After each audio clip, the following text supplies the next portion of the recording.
So it's been a while since I've made another video about Kobe. This one kind of just shows how I lost faith in the system. It shows how they took 3 years to dismiss mine, and they took 6 months to dismiss the stepfathers for allowing access and not even charging his mom. I don't understand it.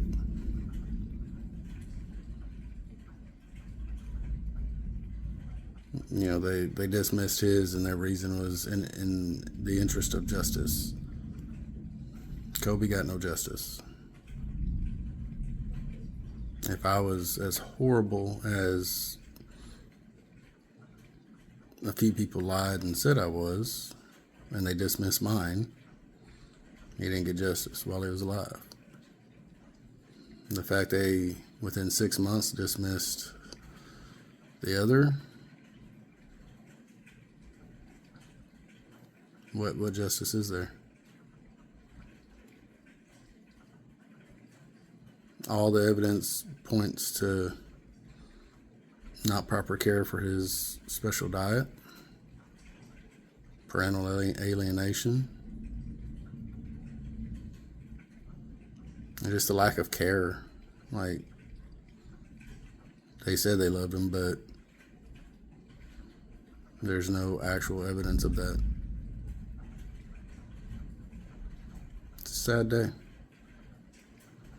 And I found it fitting for Mother's Day to be the day I post it, because, you know, my piece of shit mother's, her mental illness has caused all the issues between us and ultimately caused Kobe's death.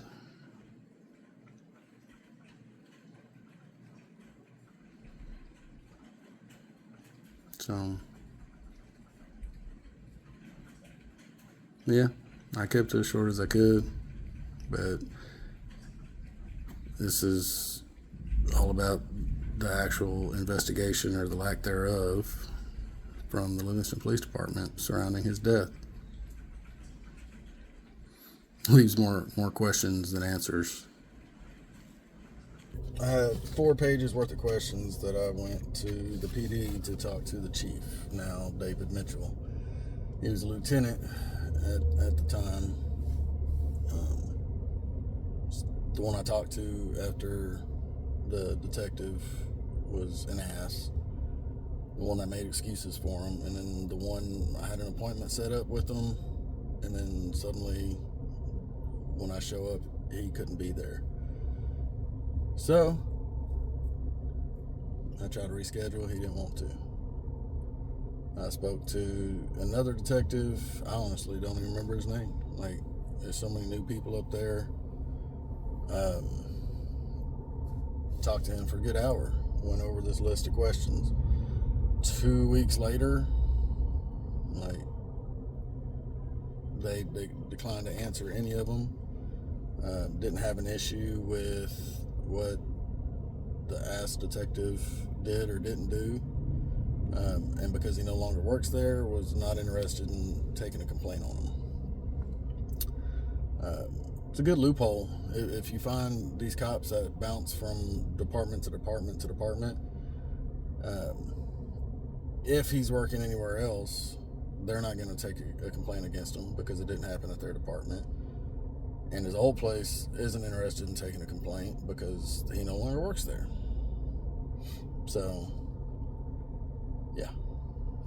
So I'm just going to go over the questions. We may talk about it a little bit, but I'm going to try to keep it as short as I can, but you know how that goes.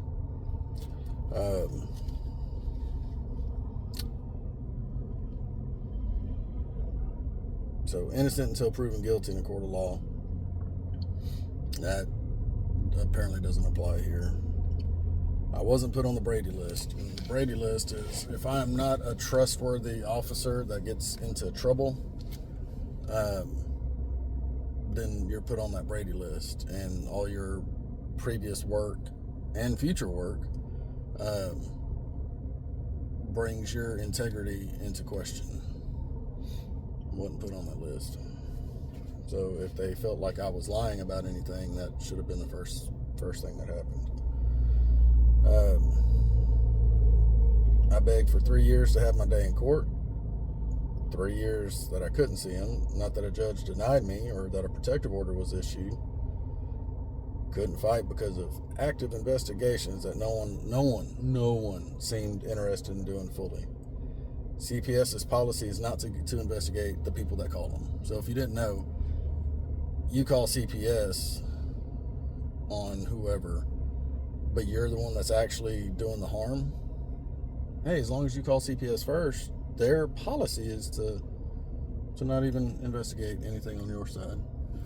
So, just FYI. Was told to stay quiet by my attorney because that's what you do. You just plead the fifth. You don't talk about anything, nothing like that. So,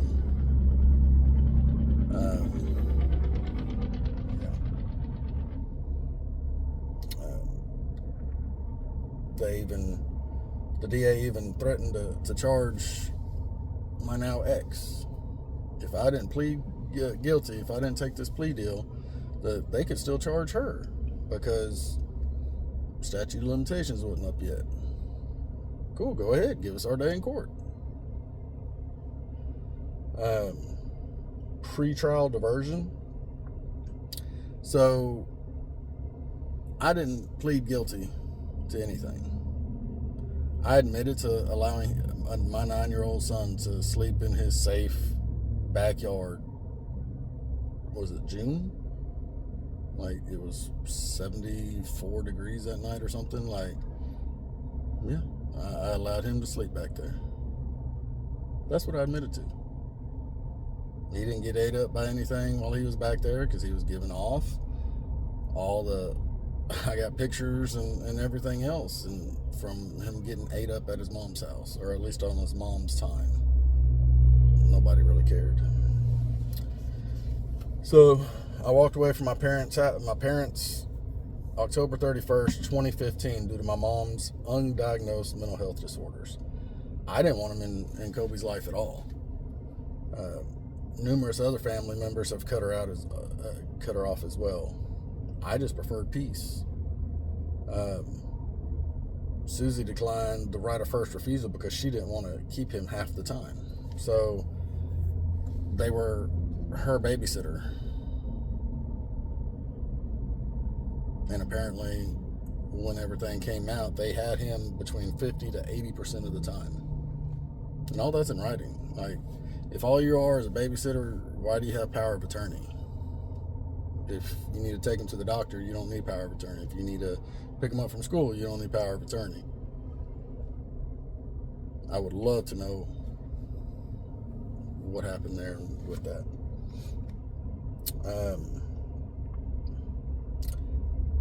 Let's see.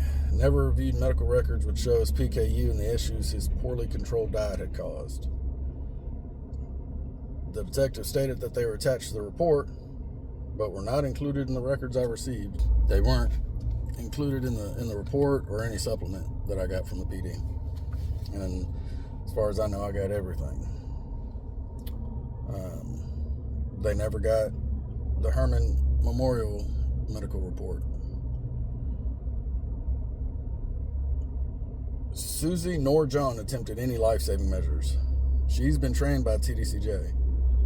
He may have been brain damaged, but he might still be alive if they did at least try. Agonal breathing means the brainstem is still working.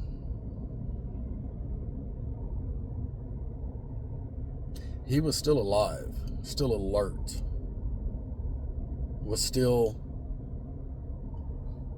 communicating, still understanding when officers arrived.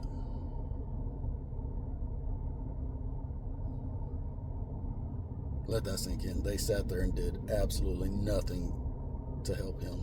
They didn't apply pressure. They didn't do anything. They sat there and did nothing, just like they've done his whole life.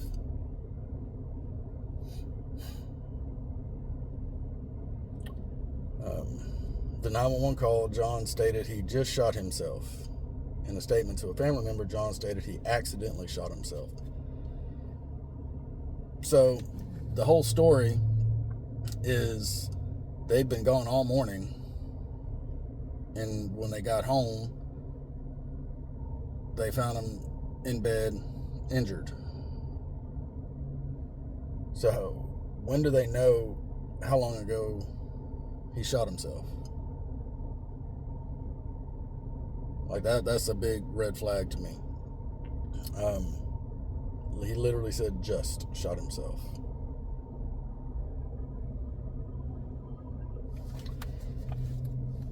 Police department didn't search any online games, Discord chats, anything that might have been available on Xbox or the PlayStation, for any reasoning, any notes, anything. They didn't even search his room or the rest of the property for clues, notes, etc. He had written consent to include the backyard play area. There's a guest home, like a mother-in-law suite, where his sister lived, his oldest sister lived. We'll get to that. But they took a picture of a toy gun on the floor of his room, and his room was nasty. I'm gonna try to put a picture here. Like, it was just, he was allowed to live in filth, but that's okay. They didn't take pictures of the rest of the home. They took pictures of the bedroom, outside guest house. But by God, that man took 15 pictures of the hallway bathroom. Nothing in the bathroom. The bathroom had nothing to do with it. It wasn't even connected to the wall where the projectile went. 15 pictures of the bathroom. John stated the gun had been in the dresser for 5 years. He stated that several times on camera. It's been there for 5 years. Therapy records showed that all the guns had been secured in vehicles because of homicidal ideations. So when did that stop? Because he never actually got treated. He never got help. He never, the psychology, the psychiatrists or the therapists, they never, like, they canceled it because nothing was working. He couldn't get through. Anytime he talked about me, he just got mad because he couldn't live the lie.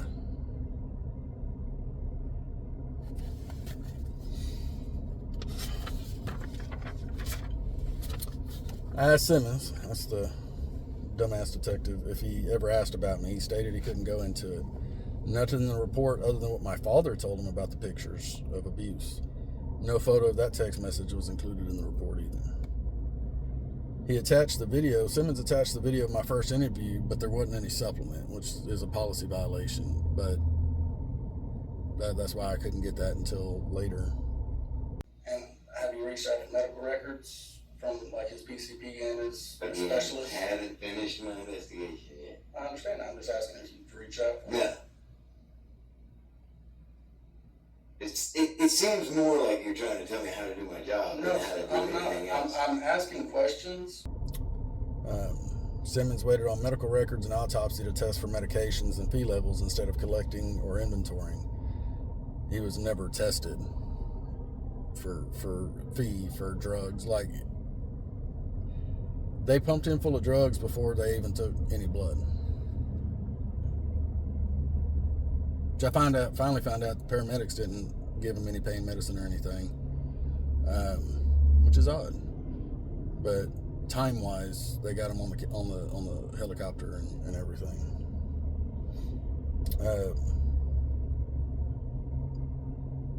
The text on Susie's phone where she says, "Well, I texted him that we were on the way and can he unlock the door?" and he didn't reply.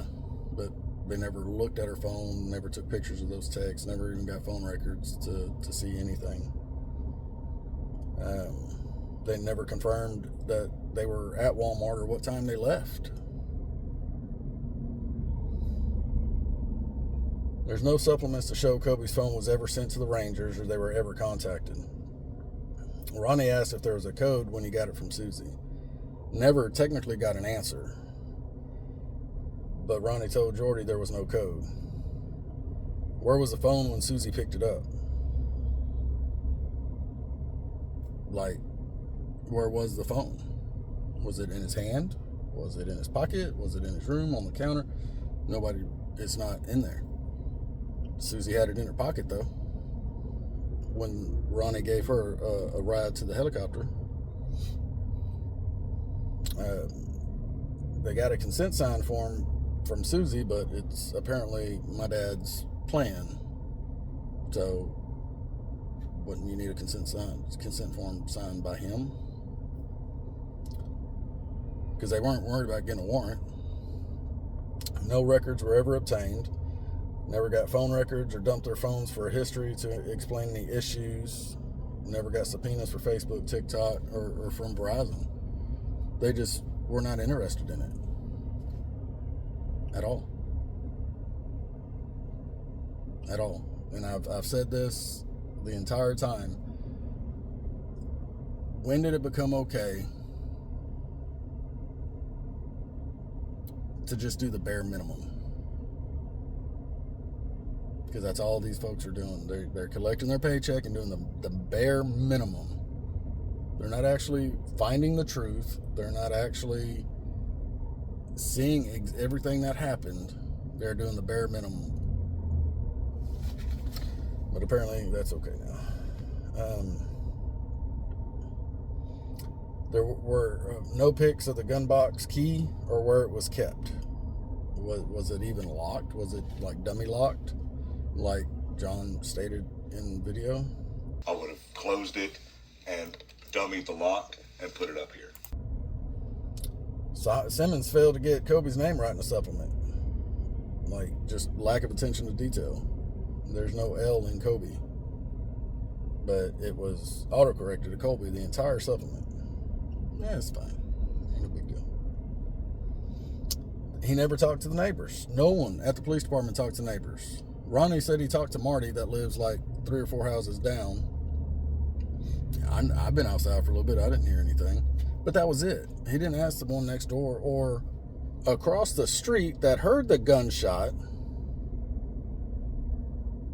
About what time was it? You got video footage? You got, anything like that where we can get a timeline? Were there any cars in the driveway? Like, those are important details that really make a difference. Had they got home and then he heard a gunshot? Who knows? Yeah. Never searched his room at my parents' house for clues as he was there 50 to 80% of the time. They never even went out there.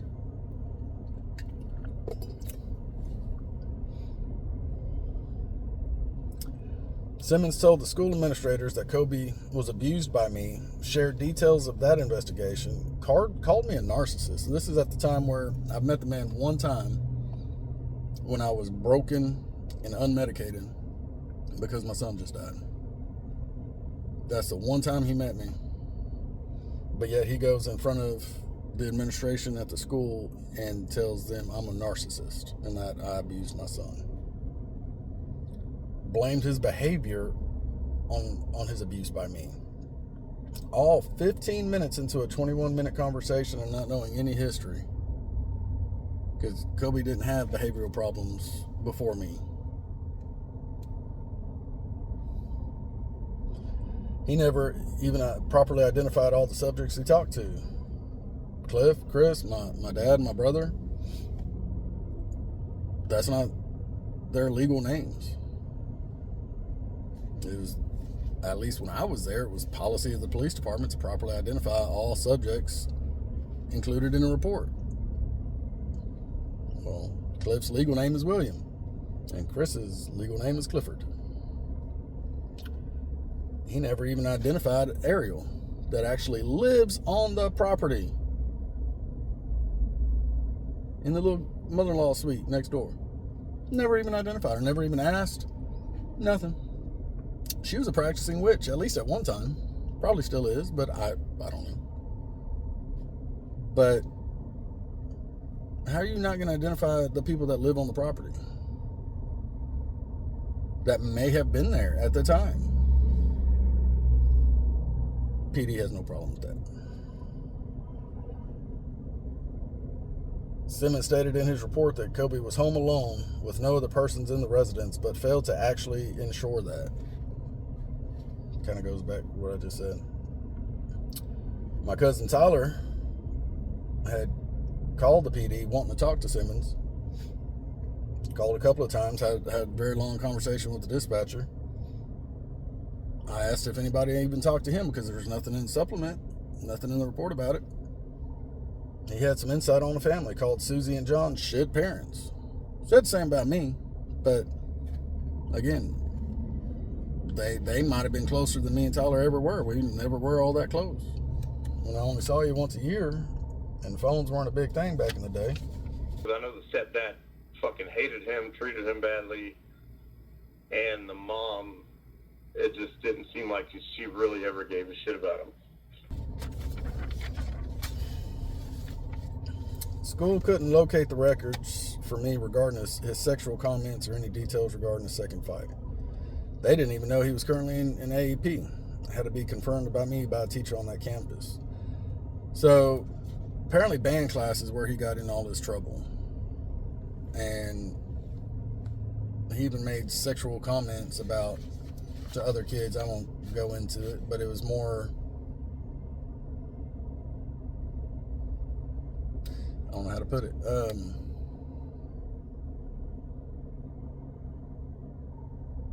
Yeah, for a junior high kid, they were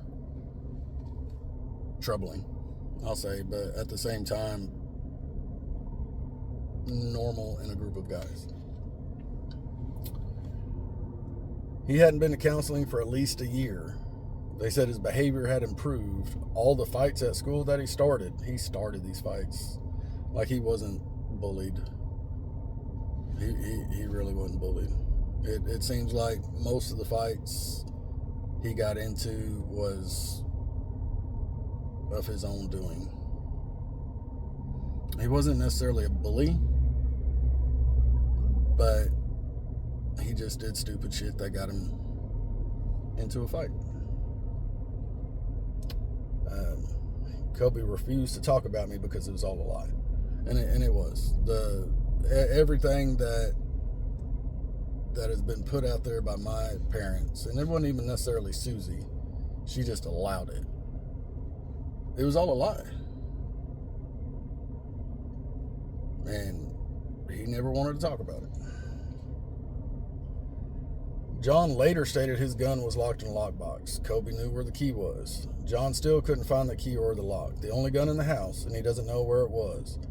But it was in the same place for 5 years. So when Simmons came back to the house later on, and John wanted to show him, well, my son-in-law is a cop. He's like a 3 or 4 year game warden. Wanted to make sure that he knew that the gun was secured in a lockbox up here, but Kobe knew where the key was. But yet on video, he's crying that it's been in the same place for 5 years. So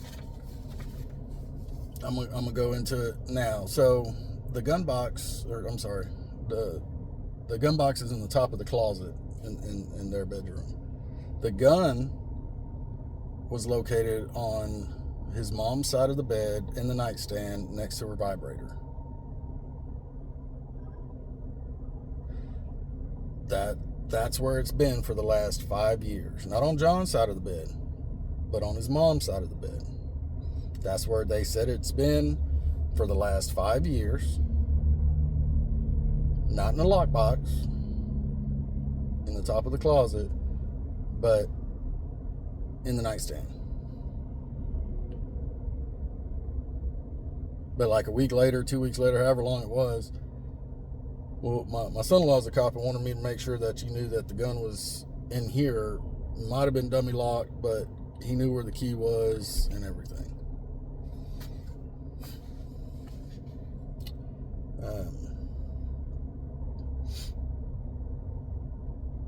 So it looked like there was a small shelf at the bottom of the closet that looked like Kobe might have stood on it to retrieve the gun. My question was, it looks like one of those cheap plastic rods with like material, like a curtain, kind of like a curtain rod goes into a curtain. That it was built like that. If he stood on that, it should have broke, not just bent a little. But because he took 15 pictures of the bathroom and not enough of the closet, we can't even say that it was like that day. Because he didn't photograph everything.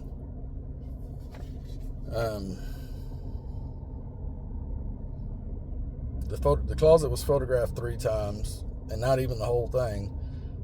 But there was 15 pictures of the bathroom taken by Simmons alone. In that same conversation where he was showing him the lockbox, John stated Ariel was here. Ariel, who is here.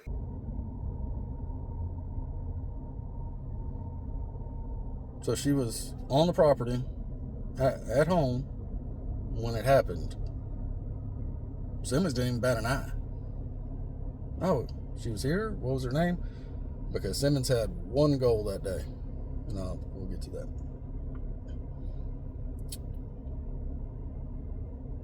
In that same conversation, John stated he didn't think it had anything to do with me. Simmons didn't even ask what he thought it was, because he'd already made up his mind. In my honest to God opinion, I don't think it had anything to do with his dad. Yeah. So So, John, I have some bad news for you. John stated on video that he didn't believe Kobe killed himself because of me, but didn't allow him to say why not. What do you think it was? Just investigate. Nope. The decision was already made.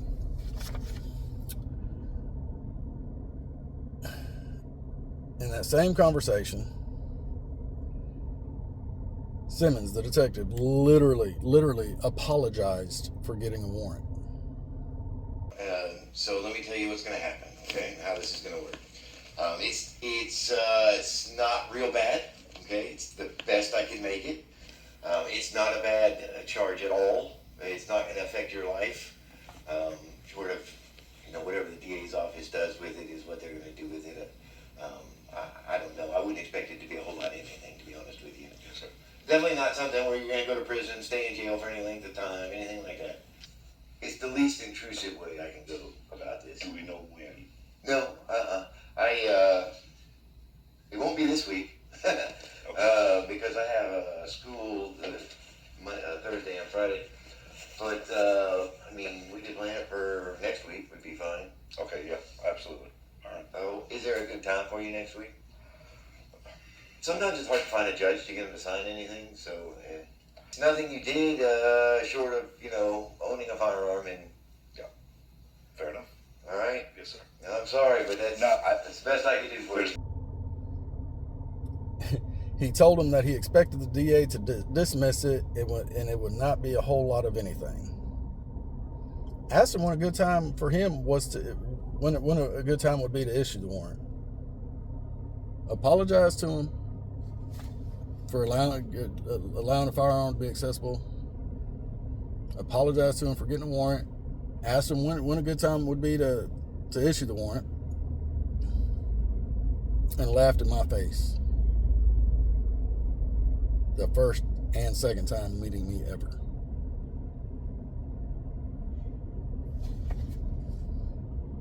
But the current police department, the administration has no issue with that.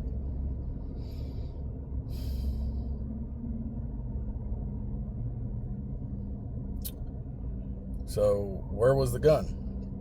Was it on her side of the bed or in the box? John didn't know.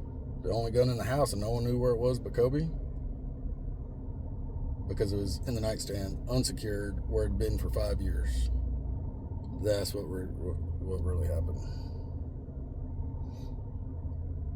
In the first interview with Simmons, I asked when the last time he saw a doctor. Nothing in the report shows the last time he saw a medical doctor or was being properly medicated. Argued the legality of even inventory medication and depended on toxicology reports that never tested for specifics. We've got to wait for the toxicology to come back. Well, they don't test for it. They don't normally test for blood Phe levels. They just don't. Because it's a rare inherited disease. But, hey. And with his high Phe levels, like for years, as his medical records have shown, this is what happens as a result. One of many different things. In the first interview with Simmons, he stated the charges against me weren't pertinent and didn't want to hear it. Wasn't interested in making an arrest at that time either. So yeah, the first time me and him talked, I was going to just kind of go over a few of the details. He wasn't worried about it. But yet, I'm a narcissist, and Kobe killed himself because of me, and his behavior, his bad behavior at home and school was my fault. Yeah. So there was a white Chrysler, like 300, that dropped off the gunshot residue kits. I was curious who that was. They didn't want to tell me. I asked if Simmons or Jordy had been trained on gunshot residue tests, like officially. Why were their clothes not tested since it was known they tampered with the scene? So, gunshot residue. The basic test just shows that if there was residue there or not. 4 minutes of 911 call. The biggest thing that there's a firearm, and we gotta like move the firearm and we gotta secure the firearm, all that good stuff. So no life-saving information was given. Instructions were given. So his mom handled the gun, John handled the gun. Because that was the most important thing after a 13-year-old shot himself.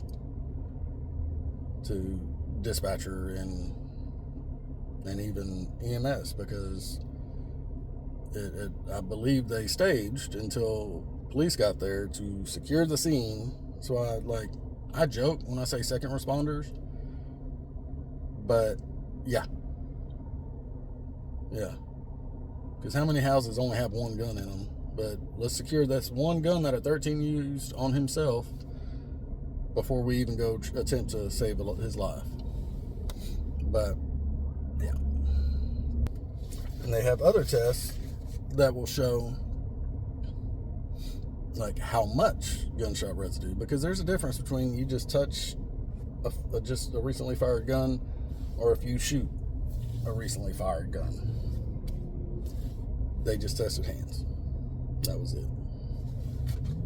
And the lab declined to even test because the report said that they handled the gun, so they didn't even test if it was there or not, because it's a waste of time, because yes, it's gonna be there. They couldn't have used a different test to see how much was there. John picked up the shell casing after Jordy arrived, but before pictures were taken. So in the middle of this, Jordy, the responding officer, good people. I like her. She did everything she could. She was the one that applied pressure, did what she could, while his mom sat there and let him continue to die, while his stepdad just ran around screaming, allowing him to sit there and continue to die. But in the midst of all that, after she got in there and applied pressure and everything, He just happened to find it on the floor and thought it pertinent to pick it up and set it on the dresser. Yeah. Because in the midst of everything, that's what you need to do. No one looked. There's a notebook on the bed. No one actually looked through it. They just tossed it aside as a grocery list. Nobody actually searched the bed, looked under the covers, they moved the pillow he was on after the fact, but not this pillow, not nothing, to see if anything was there. Because I guarantee if there was a note, if it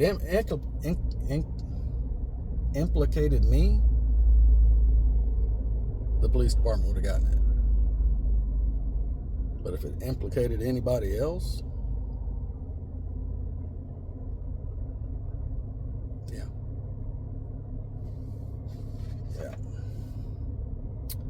Such a loving family and involved stepfather, but John didn't know anything about Kobe's therapy, where he went, anything.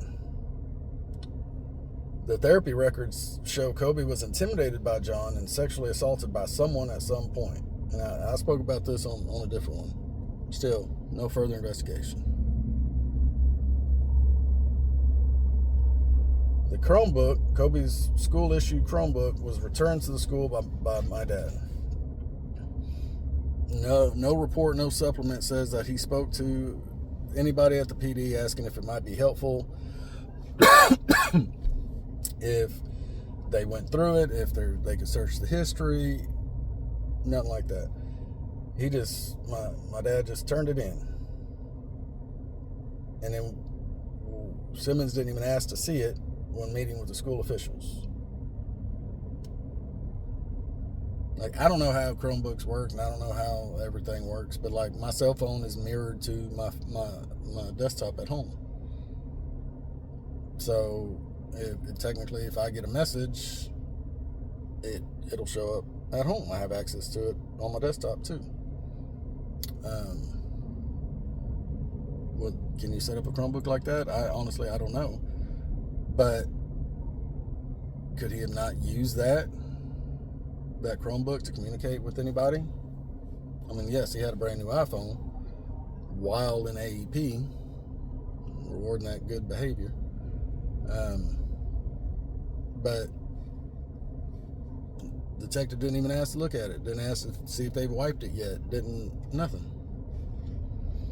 PD's fine with it. Simmons didn't feel like obtaining the bullet from the wall to confirm it was the gun used. So when you upload, and I think I've talked about this too, when you upload the autopsy to AI says it was more likely, based on the measurements of everything, that it was a 38 special that was used and not a 45. I mean, those are two totally separate size bullets. Like, you sit them there and you can look at them and tell the difference. But the entry wound is technically too small for a 45. The only other gun that I know that used to be there was a 38 special that I gave Susie when we split up. That may or may not have went to Ariel now that she's old enough or mature enough or whatever. But I don't know. You get the projectile at the wall, and that's how you confirm if it's a 45 or 38 or a 22 or what have you. He just didn't feel like he started to. It was like, it'll be all right. Simmons asked if the TV was on, but no one asked John or Susie if it was. He asked Jordy, was the TV on? This is how it was when I got here. Nobody asked John or Susie, was he listening to anything? Was he watching anything? No, didn't ask. Did they turn it off when he got home? Questions about whether the gun was in his hand or not when he was found. So the way he was laying and the way everything happened, physics, gravity, like, I'm not a mathematician, but it doesn't make sense for the gun to still be in his hand.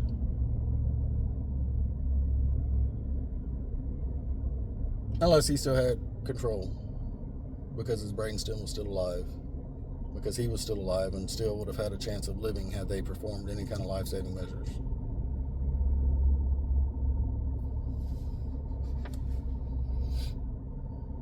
Simmons nor the school asked any friends for information. I'd been reached out to by at least 2 people that knew Kobe, but I have no business speaking to a 15-year-old. Not in this capacity. They don't want to talk to him either.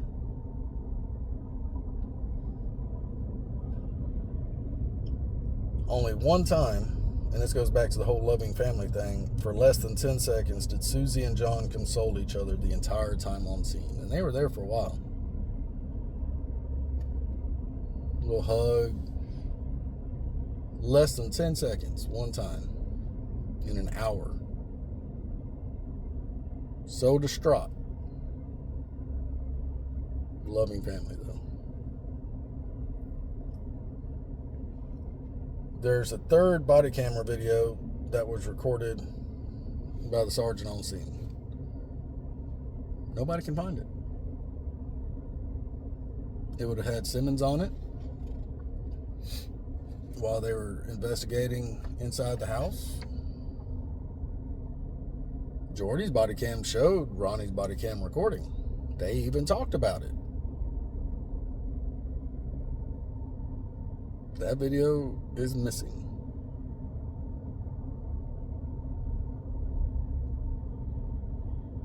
But that's okay. Ain't a big deal. Right? According to the PD now, anyway. Now, I wanted to ask, are dispatchers no longer trained or expected to give life-saving instructions? A 4-minute 911 call, and the only thing interpreted was to tamper with the scene. No. Is he breathing? Is he put pressure on the wound? None of that. Where's the gun now? Where's it at? Oh, it's been secured. Okay, cool. That was it. And then silence. Sheriff's office gets a 911 call. They forward it to Livingston PD. They also dispatch. They call AmeriCare EMS, and I think AmeriCare takes like 7 minutes to get there. Partly because they stage until the gun's secure. PD calls them, "Hey, where y'all at?" The gun's secure. It's like, oh, okay, cool. We're right around the corner. Yeah, no life-saving measures for 7 minutes. Well, 4 minutes. When Jordy arrives, they disconnect with 911. She goes in, sees what's up, goes back out to get some life-saving stuff, and tries. So much more than his mom did. So much more than his stepdad did. And his mom, again, has been trained, because I've received that same training. But, you know, hey. So, yeah. That's where we're at. A detective that is a piece of shit, that doesn't want to do his job, didn't want to do his job, no longer works for that department. Not because of this, apparently, but for whatever reason. And a 13-year-old that didn't have to die. But here we are.